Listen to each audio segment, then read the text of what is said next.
From the heart of Philly, this is CBS News Philadelphia. A man is shot and killed inside of a North Philadelphia pizza shop. Why police believe it stemmed from a possible case of road rage. And it is a next weather alert day. Much needed rain soaking the Delaware Valley overnight as the first round moves out. Kate is tracking our next big weather maker and a big drop in temperatures and also some snow. Live look from a Great Hall where our 15th annual Ronald McDonald House Charities Telethon is in full swing. Won't you help us raise money for the houses in our area?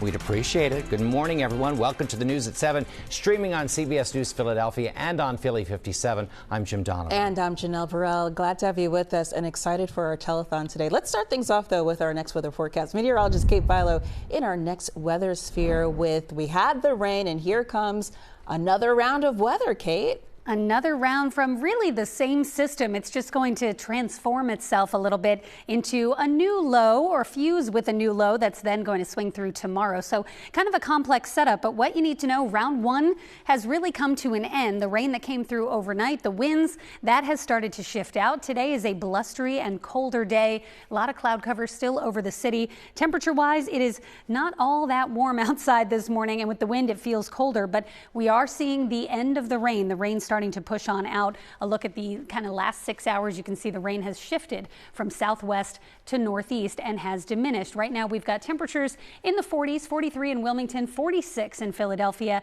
and it's 45 degrees down in Millville, but it feels about 5 to 10 degrees colder than these numbers thanks to the wind, and that wind is going to be a constant for us continuing even into Saturday. But round two of this system is really tomorrow. So today, a break. We're still in next weather alert mode, but we're looking ahead to our next round, which is tomorrow. And again, this is going to be heavy snow for the Poconos. A winter storm warning has been issued. It starts late this afternoon, about 4 o'clock, continues through 4 o'clock tomorrow. 3 to 6 plus inches of heavy, wet snow in the highest elevations of the Poconos. That rain and snow will then drift southward into the suburbs, into the city area by tomorrow midday. And it's mainly rain mixing with snow in the city, but we may see some light accumulations far north and west. Tomorrow is windy and cold with feels like temperatures in the 20s and 30s. So with that, plus the chance to see the first flakes of the season, it is going to feel like a wintry Friday. Heaviest rain from last night has moved on out. It was beneficial rain for most of us. Here's what it looked like as it came through. And that band of heavy rain over South Jersey, this is just what the doctor ordered, really. Some spots picking up over an inch, up to 2 inches of rain in spots.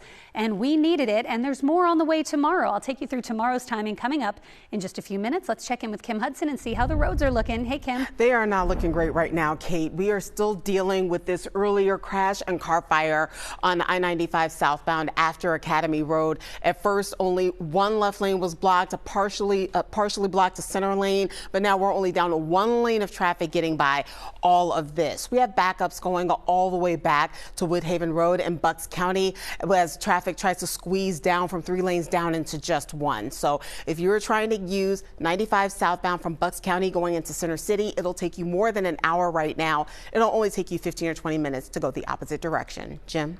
Thank you, Kim. Breaking overnight, what started as a possible road rage led to a man being shot and killed inside of a North Philly pizza shop. And now the search continues this hour for the shooter. CBS News Philadelphia's Brandon Goldner live in our newsroom with these breaking details for us. Brandon, good morning. Good morning, Janelle, Jim. Philadelphia police say the entire incident from start to finish was captured on surveillance cameras. Police say this started out as a minor car crash between 2 men just after midnight in the 2000 block of Ridge Avenue, right next to the Philadelphia Housing Authority headquarters. Cameras show the men pull over after the crash and are seen talking on the street outside Pete's Pizza. One of the men, a 26-year-old, then goes into the restaurant, followed by that second man. And interior cameras shows an altercation, a physical altercation between the 26-year-old victim and the shooter. And for some unknown reason, the shooter fires 1 shot, possibly 2 shots, striking our victim in the head. And then the shooter exits the property. The PHA cameras did record the back of the shooter's vehicle. So hopefully it recorded the license plate. But that's going to be part of our investigation. Homicide detectives will retrieve all the camera, all the recording. Police described the shooter's vehicle as a black or dark-colored SUV. We are waiting for police to release surveillance images of both the SUV and the shooter. Jim. Thank you so much, Brandon, for that update. Appreciate it. It sounded like something blew up. In other news this morning, a multi-vehicle crash involving a SEPTA bus in Philadelphia's Logan neighborhood. This happened around 2 o'clock this morning at North Broad and Rockland Streets. Fire department says the bus driver was taken to the hospital with minor injuries. Police told us that people in one of the cars ran away from the scene. The other car involved sped off after the crash. Philadelphia police investigating a murder-suicide in West Oak Lane. They say a dispute led to a man shooting his next-door neighbors and then turning the gun on himself. That shooting happening around 4 o'clock yesterday afternoon on Walnut Lane near Briar Street. Police say a couple in their 70s was returning home from the grocery store when their neighbor shot them. A woman who witnessed the shooting says she tried to step in and help the couple. I could see the lady still breathing, so I ran over to put pressure on the wound. And I took off my shirt and I just bent down and started putting pressure on her. I was trying to keep her away, trying to put pressure on the wound, just trying to do anything. People who live on the block say there have been disputes in the past between the couple and their next-door neighbor. Detectives are now working to find out what led up to the shooting. The Philadelphia Federation of Teachers demanding a thorough investigation into a double stabbing at Castor Gardens Middle School in the Northeast. Police say on Tuesday, an 11-year-old boy pulled out a kitchen knife during class, and when 2 teachers' aides tried to pry that knife away, they were stabbed. They were treated for minor injuries. The Federation says there were a lot of steps that could have been taken to prevent the incident, including tightening security at the school. I just got off the phone with the superintendent and relayed those to him. He's assured me that he will investigate and take immediate action. No one should be put at risk like this. In a statement, the school district says the student passed through a less invasive gun detection scanner when he entered the building. That device is set up to detect firearms. Officials are planning to reevaluate safety measures across the district. After nearly 2 weeks at the bargaining table, unions representing both city and suburban SEPTA employees have tentatively reached a new deal. According to sources, all sides agreed on a 1-year contract. Deal includes a 5% raise and pension increase, plus safety upgrades. Meanwhile, SEPTA's board will vote today on a plan that would raise the discounted fare base from $2 to $2.50.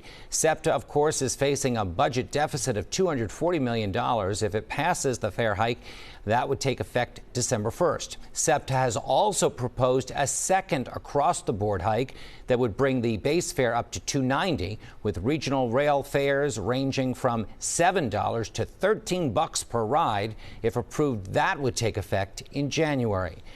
Well, the city could still see a strike from 9,000 municipal workers of District Council 33. That includes city sanitation workers.